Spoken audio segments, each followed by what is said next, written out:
बिस्मिल्लाहिर्रहमानिर्रहीम। अस्सलाम वालेकुम नाज़रीन, आप यूट्यूब चैनल देख रहे हैं। मैं इमरान खान हूँ। अहम खबरों के साथ मैं आपके सामने मौजूद हूँ। और जो बड़ी खबर है उसमें एक तो उमर अयूब साहब ने कल एक स्टेटमेंट दिया। उन्होंने ये कहा कि अच्छा, ये बड़ी मानी खेज खबर है। उन्होंने कहा कि अपोजिशन लीडर भी हैं वो, कि पाकिस्तान तहरीक इंसाफ के ये सीनियर रहनुमा हैं, अपोजिशन लीडर भी हैं।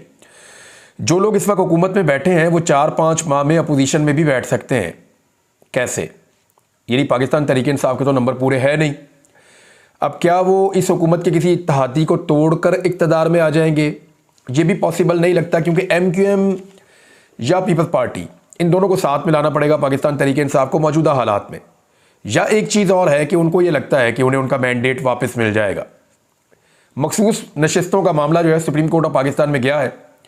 बैरिस्टर गौहर की मुबैना तौर पर खबरें भी आई है, उनकी मुलाकात हुई सुप्रीम कोर्ट के रजिस्ट्रार से, और उन्होंने बताया कि जनाब हमारे केसेस लगे हुए सुने नहीं जा रहे। इमरान खान साहब ने खत भी लिखा है चीफ जस्टिस कादी फायज ईसा साहब को। उसका फ़ायदा होता है या नहीं होता, लेकिन कम से कम वो चीज़ों को रिकॉर्ड के ऊपर लेकर आए हैं, और रिकॉर्ड पर लाकर वो ये बता रहे हैं कि जनाब ये चीज़ें इस मुल्क में हो रही हैं। You are the chief justice of Pakistan and it is your responsibility कि पाकिस्तान में रूल ऑफ लॉ हो और इंसाफ की फराहमी अदालतों के ज़रिए से हो। अब मामला ये है कि उन्होंने कहा कि बहुत मुमकिन है कि हम हुकूमत में आ जाएं और इनको अपोजिशन में बैठना पड़े। तो इस वक्त जो हुकूमत है वो तो बेचारी जान छुड़ाती है बार बार, लेकिन कंबल उन्हें नहीं छोड़ रहा। वो इक़्तिदार से अलग होते हैं तो तबाह बर्बाद हो जाएंगे। उनके केसेस हैं बड़े खौफनाक, जो उन्होंने बड़ी मुश्किल से बंद किए हैं, वो खुल सकते हैं। इक़्तिदार के बगैर वो दोबारा कभी इक़्तिदार में आ भी नहीं सकते। उनको इस बात का भी आइडिया हो गया है, जिस तरह के हालात अभी फ़िलहाल उनके लिए बने हुए हैं। आइंदा एक बड़े लंबे अरसे तक इस ख़ानदान का इक़्तिदार का ख्वाब जो है वो अधूरा रह जाएगा, और बहुत मुमकिन है कि इन पार्टियों के अंदर ऐसे हालात पैदा हो जाएं कि ये अपने इन खानदानों से जान छुड़ाना शुरू कर दें। ख़ास तौर पे शरीफ खानदान जैसे मुसल्लत है एक बड़ी पॉलिटिकल पार्टी के ऊपर। अब उनको उमर अयूब साहब ने ये स्टेटमेंट दिया, इसके पीछे कुछ तो होगा, लेकिन एक स्टेटमेंट और है, मैं उस पर बात ज़रूर करना चाहूँगा। ये स्टेटमेंट दिया है बैरिस्टर गौहर खान साहब ने, चेयरमैन पाकिस्तान तहरीक इंसाफ हैं। उन्होंने कहा कि पार्लियामेंट इजलास के एक दिन का खर्चा 6 करोड़ रुपए है। तो बैरिस्टर गौहर साहब को मैंने ये बताना था कि ये खर्चा आपके दौर में भी था, पाकिस्तान तहरीक इंसाफ के दौर में भी था, उससे पहले वाले दौर में भी था, इस दौर में भी है। इसको यकीनी जब भी हुकूमत में आए तो आपको बनाना चाहिए कि अगर ये 6 करोड़ रुपए खर्च करना बहुत ज़रूरी है, इतना महंगा पार्लियामेंट का एक दिन का खर्चा है, पहले तो इसे कम करने की कोशिश करें। और अगर ये कम ना भी हो तो कम से कम जब वो खर्चा हो रहा हो तो आवाम के लिए कुछ अच्छा हो।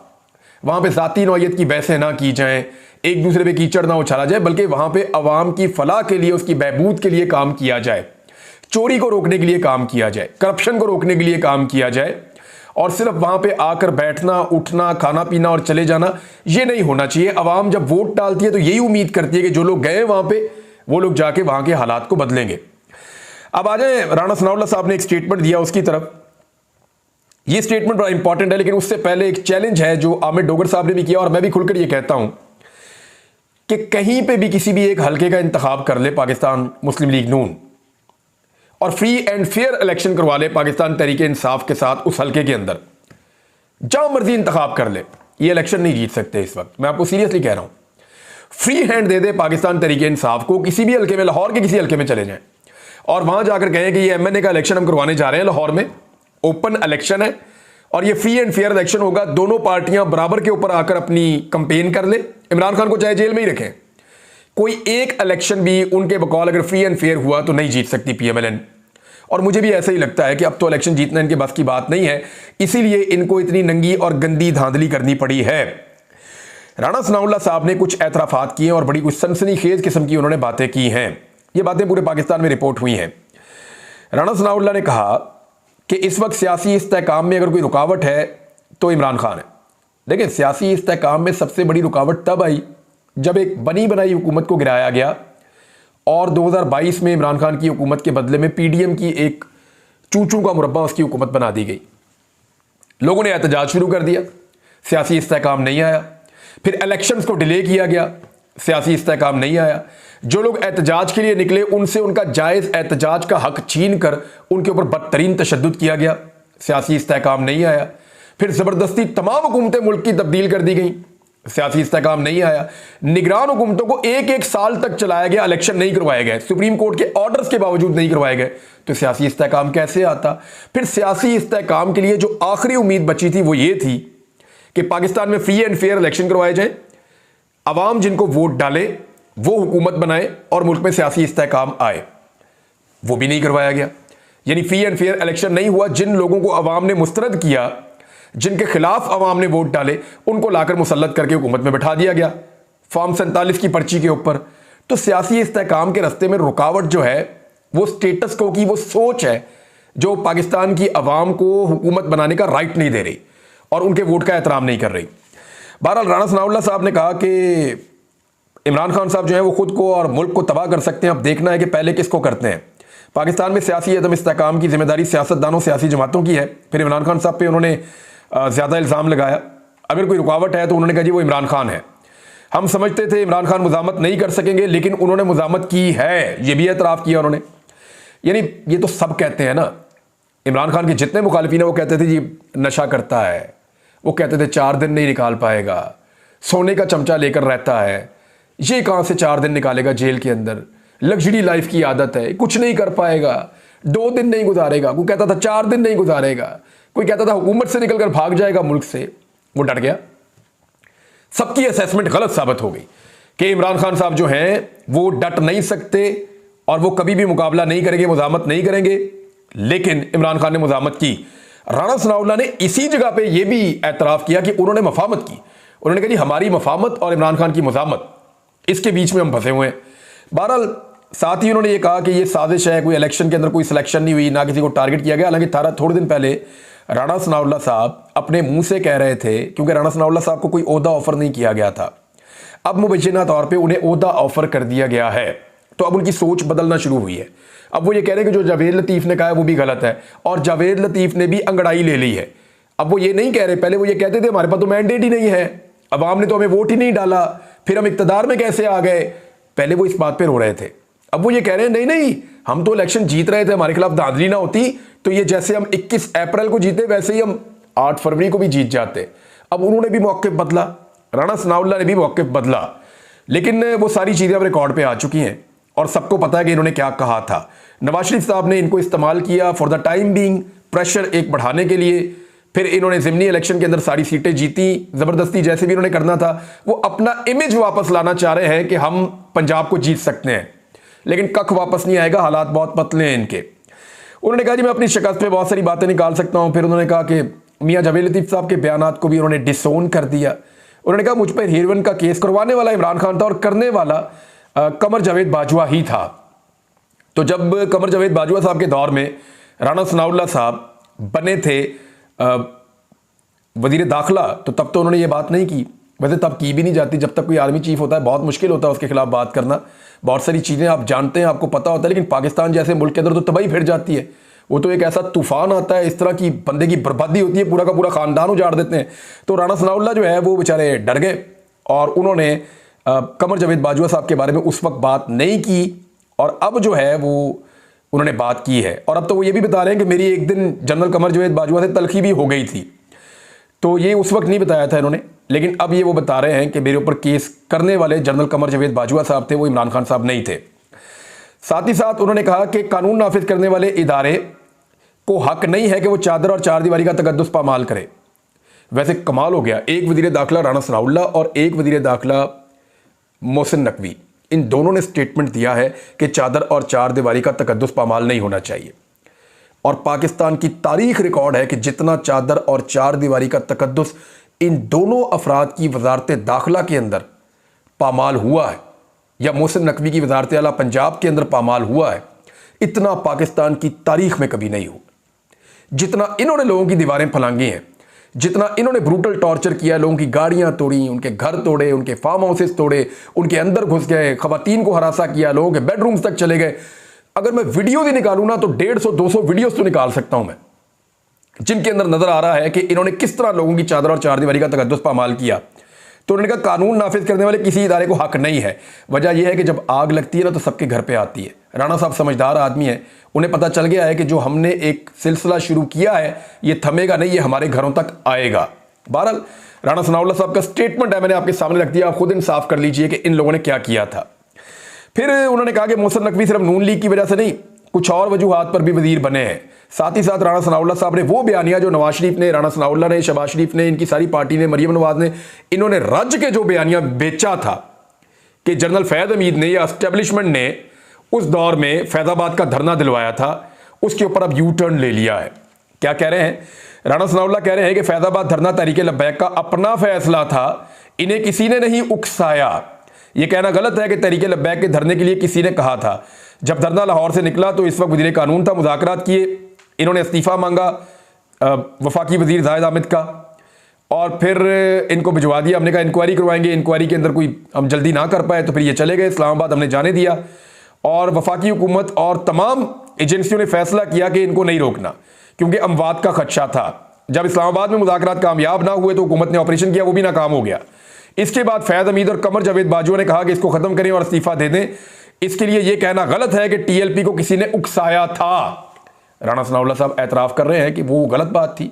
जो प्रोपेगेंडा इन्होंने किया उस वक्त इमरान खान के ऊपर या उस वक्त की इस्टेब्लिशमेंट के ऊपर, वो गलत प्रोपेगेंडा था। राणा सनाउल्लाह ने खुद एतराफ़ जुर्म किया। अब जितने सहाफ़ी इसके ऊपर चिल्ला रहे थे, उछल कूद कर रहे थे, उन सबको अपनी तस्हीह कर लेनी चाहिए और राणा सनाउल्लाह से पूछना चाहिए कि जनाब हमसे आपने स्टेटमेंट दिलवा दिए और हमें आप लोग कुछ और कहते रहे मीटिंग्स के अंदर, और अब आप एतराफ़ जुर्म कर रहे हैं, खुद कह रहे हैं कि जनाब कोई भी नहीं था।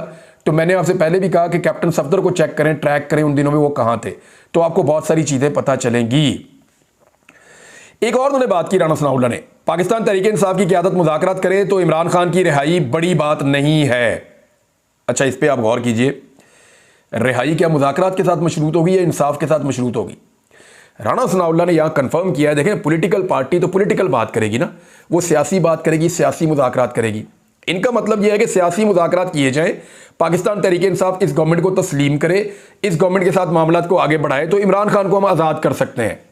यानी इमरान खान के जो केसेस हैं वो जाली हैं, झूठे हैं, उनका कोई कानूनी हैसियत नहीं है, वो सिर्फ सियासी बुनियादों पर बनाए गए हैं और वो तब तक इमरान खान को अंदर रखा जाएगा जब तक कि उसकी पार्टी उन शराइत के ऊपर या उन बातों पे नहीं आ जाती जो बातें राणा सनाउल्लाह साहब कह रहे हैं या कहना चाहते हैं उनकी पार्टी, या जो उनसे मनवाना चाहती हैं स्टेटस को की ताकतें। तो अब मामला यह है कि इमरान खान साहब तो नहीं मान रहे और उनकी पार्टी एक एहतजाजी तहरीक शुरू करने जा रही है।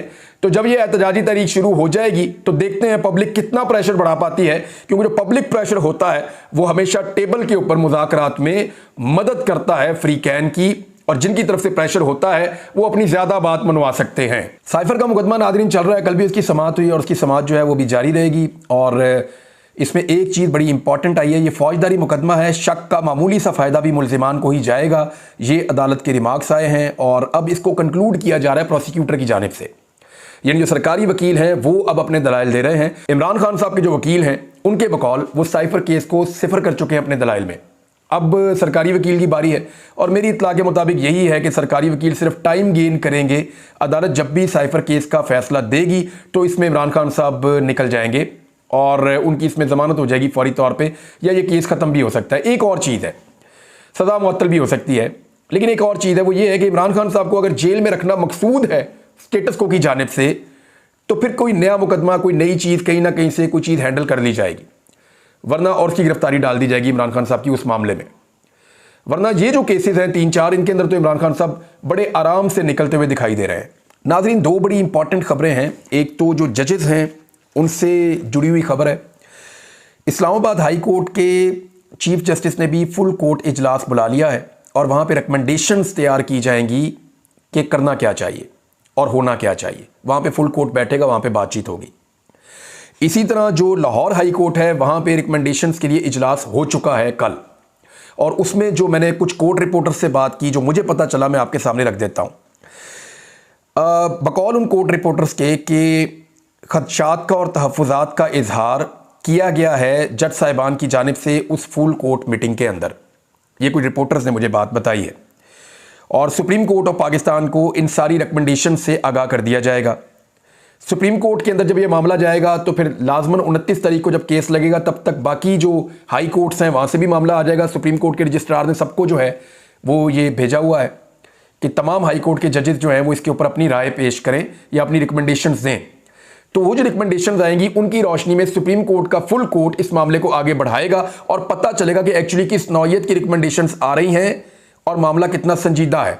लेकिन तहफ़्फ़ुज़ात और खदशात ये तमाम कोर्ट्स के अंदर मौजूद हैं। ख़ास तौर पे मैं अब जज साहब का नाम नहीं लूँगा, लेकिन परवेज़ इलाही वाले मामले पे भी बात की गई और दीगर कुछ मामलात पे बात की गई कि जब हम कोई काम करना चाहते हैं या कोई ऑर्डर जारी करते हैं तो इंतज़ामिया उसकी पासदारी नहीं करती, उसके ऊपर अमल दरामद नहीं करती।